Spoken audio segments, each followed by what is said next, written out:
Hello and welcome. Today we are inside of a 2022 Mazda 3 Carbon Edition. This is powered by a 2.5 liter naturally aspirated engine, producing 186 horsepower along with 186 foot-pound of torque. Alrighty, let's take this for a ride. And be sure to check out my previous video, a POV review of all the features on this car. I would like to thank Flood Mazda in Wakefield, Rhode Island for allowing me to drive and use this vehicle. Their link is down in the description below.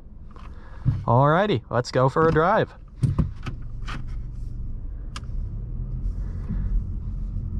So this car does have a European style pedal, so that means that is on the floor versus being, sticking down from the main chamber.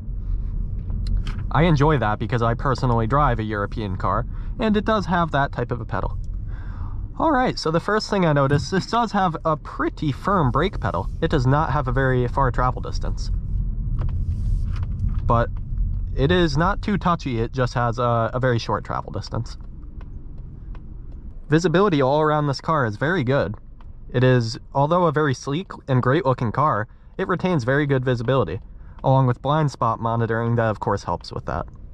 The infotainment system in here does have Apple CarPlay and Android Auto and is controlled with this hockey puck type of controller.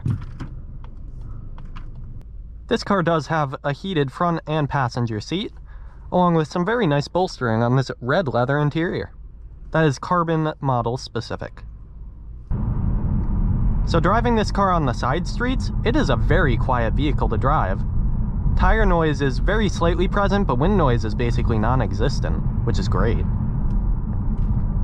The center screen inside of this gauge cluster, while the two on the right and the left are actually analog gauges, the center is a digital one. So I can hit info right here on the driver's wheel, and look at that, I can actually change it between looking very minimal to being very analog-esque. This car has a moderately tight suspension, but it does absorb bumps well. The steering is also very responsive in here. It's not heavy steering, and it doesn't have the best feedback, but it has pretty responsive steering. It's tight. Let's send it a little bit into this corner and see about body roll. Alright, so it feels pretty confidence inspiring. That stayed very flat. There was almost nearly no body roll whatsoever.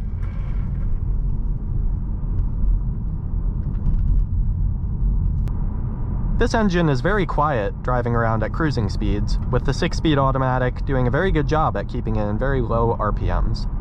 I am currently around 12 to 1400, which is very good for 40 miles per hour. This is a naturally aspirated engine, so that is another reason it is so quiet. There is no turbocharged whistle or anything else spooling up in there, besides just the engine doing its job. This does have a Bose premium audio system, so that gives it some very nice music cred. Let's pop this in sport and do a nice little pull once I can see. Alright.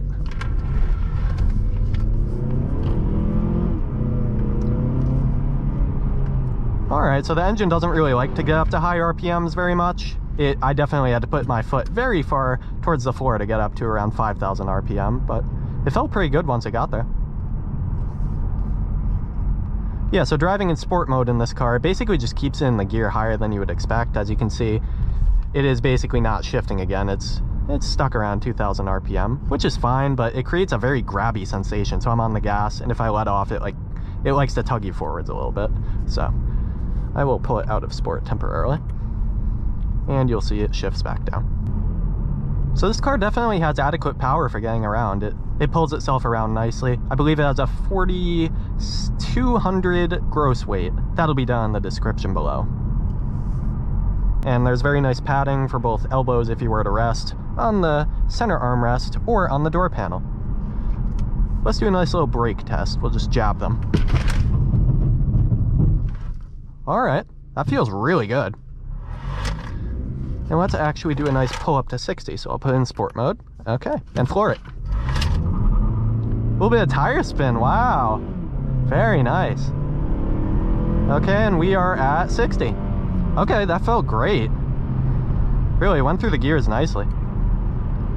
And still, wind noise is very, very muted even at those speeds. Alright, so let's do a highway entry. I'll put it back in sport mode. And here we can get up to some nice speeds.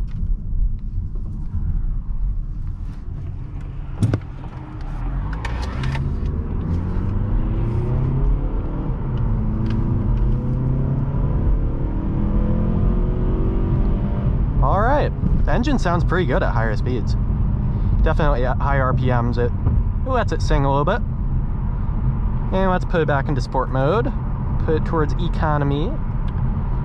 Yeah, so I'm cruising at 60 and I'm at 1700 RPM. That is very good. And once again, the engine quiets right down. Up here, wind noise is a bit more present, of course, as you're driving a bit faster, but tire noise is still pretty subdued.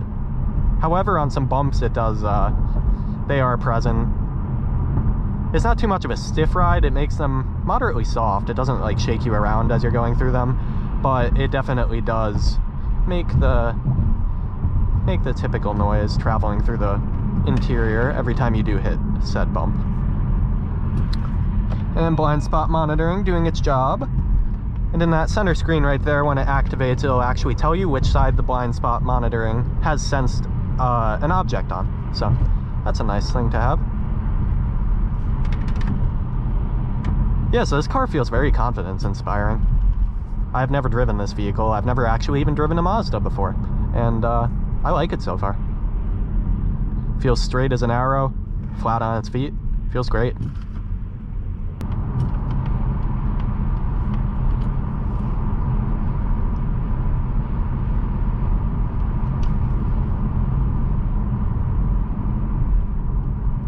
The brakes feel just great in this car. It is a pretty short travel distance for the brake pedal, but it's very easy to manage. You can get very, very smooth, precise stops with it.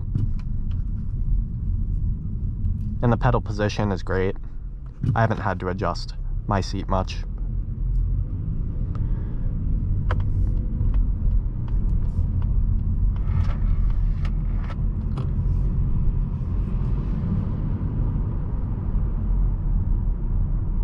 So now let's enter this rotary and just test once again any possible body roll and go right back out onto the highway.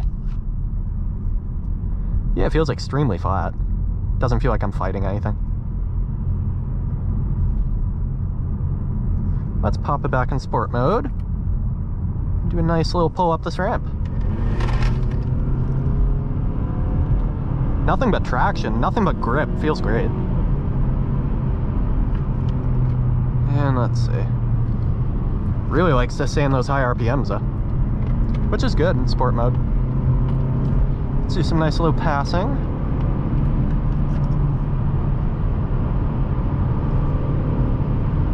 Feels great even at 70.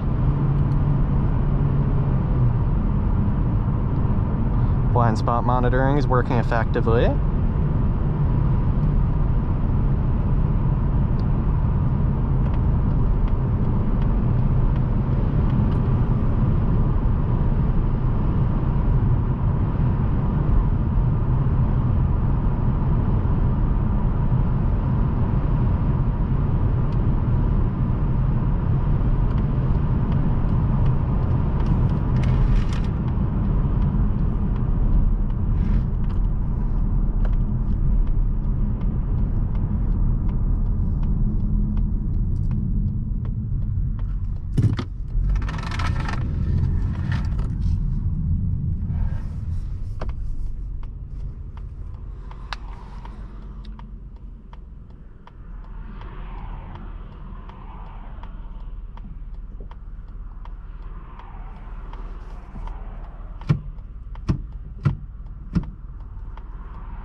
And we will do one last highway entry.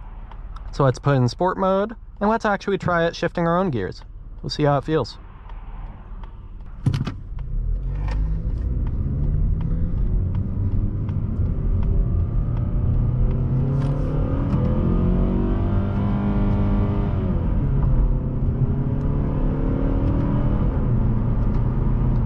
Okay, pretty quick response from the manual mode.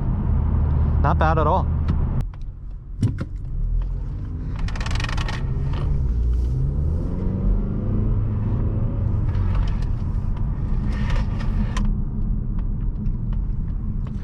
So that'll just about wrap up this review. Thank you to Flood Mazda in Wakefield, Rhode Island for allowing me to drive this car. This Mazda 3 2022 Carbon Edition is stickering for about $27,750. So I think it's a very good car. It's very, very exciting to drive, confidence inspiring. It's not a sports car, but feels great at what it does. Alrighty, that'll just about wrap it up. Thank you for watching, and take care.